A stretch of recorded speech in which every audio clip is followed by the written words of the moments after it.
मनसरमध्ये आता सुविधा हे रस्ते हे आणि निघायला पाहिजे ना इथल्या खाल्ल्या.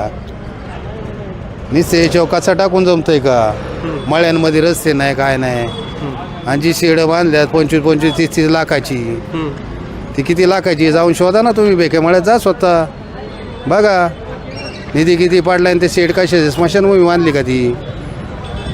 हा सगळा भ्रष्टाचार चालू आहे, वरूनच चालू आहे, तो इथंच नाही, वरूनच सगळं चालू आहे. त्यामुळे मुद्दा ना होणारच नाही तर मतदान या लोकांना करणारच नाही लोक.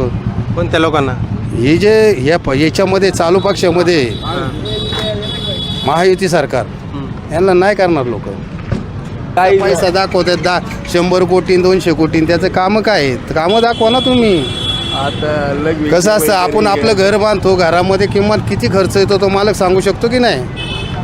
हे लोक 100 कोटीचं काम केलं, ते काम कितीचं आहे तुम्ही शोधा ना.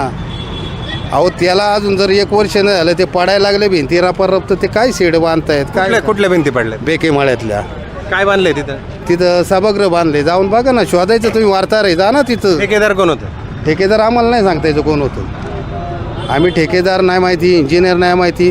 आम्ही साहेबाला प्रत्येक वेळेला कंप्लेंट करतोय, साहेब आपला देतोय हे करून. कोणत्या साहेबाला?